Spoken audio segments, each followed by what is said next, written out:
Welcome students. Today our topic is respiration in amphibians for BSc Part 3. हम comparative study पढ़ रहे हैं. इसमें हमने respiration in fishes देखा था पूर्व के लेक्चर में. आज हम देखेंगे उभयचरी या amphibians इनमें respiration. तो इसमें हम उदाहरण के रूप में frog का respiration पढ़ेंगे. तो जंतुओं में जो एम्फीबियंस में रेस्पिरेशन है ये स्किन से होता है और मुख ग्रसनी गुहिका बक्कोफेरेंजियल कैविटी से होता है, गिल्स से होता है और लंग्स से होता है. जो एडल्ट मेंढक होते हैं, वयस्क मेंढक, ये 3 प्रकार से मुख्यतः रेस्पिरेशन करते हैं. एक तो स्किन से जिसको बोलते हैं क्यूटेनियस रेस्पिरेशन, दूसरा बक्कल रेस्पिरेशन मुख गुहीय श्वसन, तीसरा है फुसफुसीय श्वसन यानी पल्मोनरी रेस्पिरेशन. तो आज हम सबसे पहले देखेंगे क्यूटेनियस रेस्पिरेशन के बारे में. अब क्यूटेनियस रेस्पिरेशन को अगर हम देखते हैं तो जो मेंढक की स्किन होती है इस पे म्यूकस मेम्ब्रेन पाई जाती है और म्यूकस मेम्ब्रेन की वजह से ये हमेशा नम बनी रहती है और मेंढक भी अधिकतर मिट्टी में या जल में घुसा रहता है. तो इसके ऊपर कुछ समय के लिए इसमें जल की एक लेयर हल्की सी परत बनी रहती है. तो जो ऑक्सीजन है वो जो जल में घुली हुई ऑक्सीजन है वो डिफ्यूजन के द्वारा जो ब्लड सेल्स के द्वारा प्रवेश करती है और इसकी जो स्किन है उसमें जो रक्त कोशिकाएं हैं वो बहुत अच्छे से इसमें पाई जाती हैं और इसलिए आसानी से डिफ्यूजन के द्वारा इनको ऑक्सीजन मिल जाती है और CO2 बाहर निकाल दिया जाता है. विशेषता इनकी जब ये शीत निष्क्रियता यानी हाइबरनेशन में और ग्रीष्म निष्क्रियता इस्टिवेशन के दौरान ये रेस्पिरेशन की विधि बहुत मदद करती है. फिर हम देखेंगे, देखिए चित्र में भी देखिए ब्लड ट्यूब्यूल्स पाए जाते हैं स्किन में, स्किन रेस्पिरेशन के लिए. फिर हम देखेंगे कि मुख गुहीय श्वसन बक्कल रेस्पिरेशन. तो प्राणी जब स्थल में होता है, लैंड पर होता है, तो इसका मुख बंद होता है लेकिन नॉस्ट्रिल्स नासा छिद्र खुले रहते हैं. मुख गुहा का जो फर्श है वो लगातार उठता और बंद होता रहता है, नीचे ऊपर होता रहता है. इससे इसका जो वॉल्यूम है वो कम और ज़्यादा होता है और उसके अंदर जो ग्लॉटिस होता है वो बंद रहता है. तो इस प्रकार से जो हवा है, वायु, वो मुख गुहा से निकलती रहती है और वायु जब अंदर आएगी तो जो म्यूकस होती है उसमें घुल जाती है और घुलने के बाद रक्त में पहुंचती है. तो इस प्रकार से ये भी एक तरीके से त्वचा की भांति ही रेस्पिरेशन करता है क्योंकि ये ऑक्सीजन और CO2 का आदान प्रदान म्यूकस के में घुलने के बाद होता है. फिर हम देखेंगे इसमें कि पल्मोनरी रेस्पिरेशन.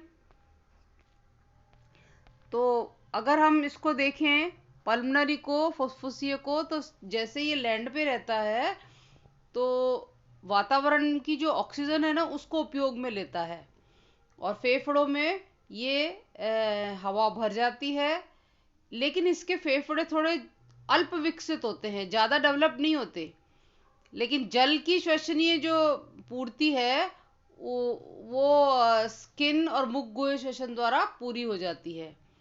तो एक तरीके से जब हम रेस्पिरेटरी ट्रैक्ट देखते हैं जिसके द्वारा इसके अंदर हवा पहुंचती है तो इसके रेस्पिरेटरी ट्रैक्ट को आप देखिए, मैं चित्र में भी देखिए, तो इसमें बाह्य नासा छिद्र होते हैं, नेजल चैम्बर जिसको नसिका वेश्म बोलते हैं, फिर अंतः नासा छिद्र होते हैं और बकोफेरेंजियल कैविटी, मुख ग्रासन गुहिका, ग्लॉटिस, लैरिंग्स, ट्रैकियल चैम्बर और 2 ब्रोंकाई होते हैं श्वसनी. चित्र में दिख रहे हैं आपको. ये फेफड़ों में खुलते हैं और फिर बाह्य नासा छिद्र होते हैं, एक्सटर्नल लेयर्स. तो एक जोड़ी इसके अंदर बाह्य नासा छिद्र भी पाए जाते हैं और ये जो है थूथन के आगे के हिस्से में होते हैं। तो इसमें जो प्री मैक्सिले होता है, एक प्री मैक्सिले बोन होती है, ये पाई जाती है, जो आवश्यकता अनुसार खुलती है और बंद हो जाती है। तो इस प्रकार जो ये नाक से जो इसकी एयर है वो ऑल्फैक्टरी कैप्सूल के अंदर आती है, गंध कोशों में स्थित होती है। तो नासा कक्ष जो होता है मुख ग्रासन की छत पर अंतः नासा छिद्रों द्वारा खुलते हैं। इनको फिर इंटरनल लेयर्स बोलते हैं, अंतः नासा छिद्र कहते हैं। और ये माउथ कैविटी के आगे के भाग में खुलते हैं। तो मुख ग्रासन गुहिका जो बक्कोफेरेंजियल कैविटी है, इसमें पाई जाती है ये। और इसके पीछे फिर क्या पाया जाता है? इसके पीछे होता है फेरिंग्स, और फिर होता है ग्लॉटिस, उसमें लैरिंग्स पाया जाता है। इस छिद्र के मुख गुहा पर लैरिंग्स भी पाया जाता है। फिर जब लैरिंग्स पाया जाता है तो हाँ, ग्लॉटिस जो है हायोइड के दोनों कॉर्नर्स के मध्य स्थित होता है। और जो लैरिंग्स में एक छल्ले समान क्रिकॉइड कार्टिलेज पाई जाती है, और 2 एरिटिनॉइड कार्टिलेजेस पाई जाती हैं। तो जो ये लचीले तंतुओं की बनी होती हैं, तो ये वोकल कॉर्ड्स से जुड़ी हुई रहती हैं।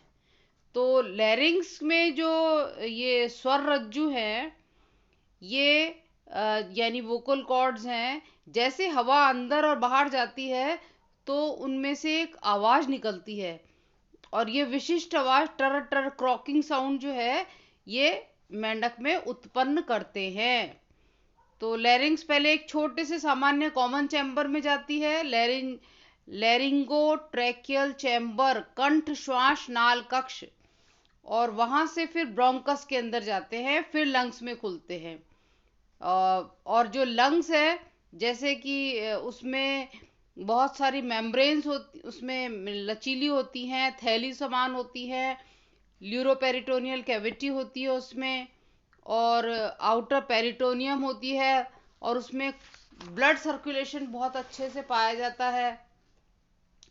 और इसके अंदर छोटे छोटे से उसमें गोल गोल कुपिकाओं के अंदर डिवाइडेड होता है। आपने इसका लंग्स देखा था अभी कि ये कुपिकाओं के अंदर डिवाइडेड होता है, और ये जो कुपिकाएं होती हैं इनको बोलते हैं एल्वियोलाई, और इनमें ब्लड सर्कुलेशन अच्छे से पाया जाता है। तो जैसे ही हवा आती है तो ब्लड से ऑक्सीजन और CO2 का आदान प्रदान हो जाता है। फिर है श्वसन की यांत्रिक क्रिया, यानी रेस्पिरेटरी मैकेनिज्म। अगर रेस्पिरेटरी मैकेनिज्म को हम देखते हैं तो मुख गुहा का जो फर्श है, आप देखिए चित्र में भी, तो मुख गुहा के फर्श पे 2 जोड़ी मसल्स पाई जाती हैं। हायोइड उपकरण, हायोइड एपरेटस के साथ एक जोड़ी तो होती है स्टर्नोहायल, और दूसरी जोड़ी होती है पेट्रोहायल मसल्स। आप डायग्राम में भी देखते जाइए, स्टर्नोहायल एंड पेट्रोहायल मसल्स। ये 5 पेशियों की लाइनिंग्स दिखाई दे रही है आपको।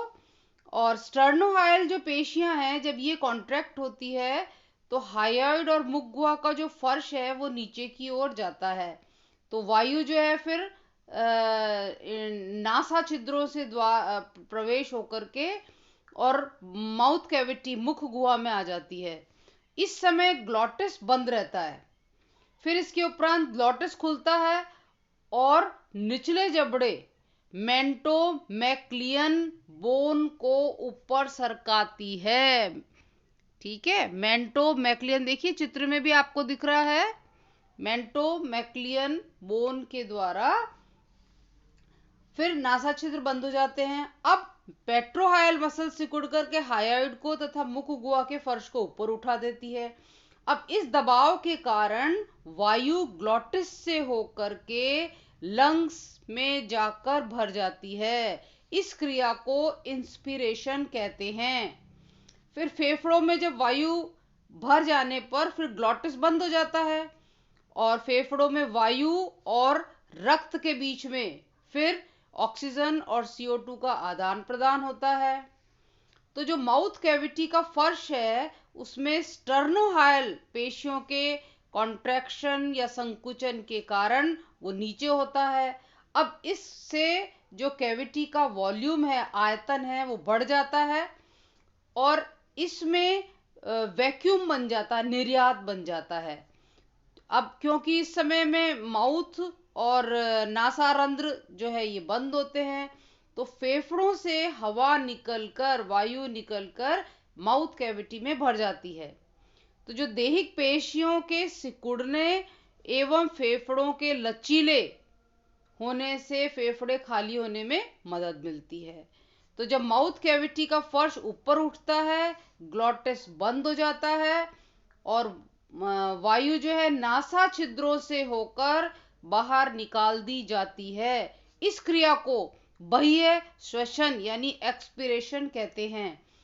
फेफड़ों में जो वायु के प्रवेश करने का और निकलने का एक तरीके से बल पंप, फोर्स पंप की भांति ये कार्य करता है।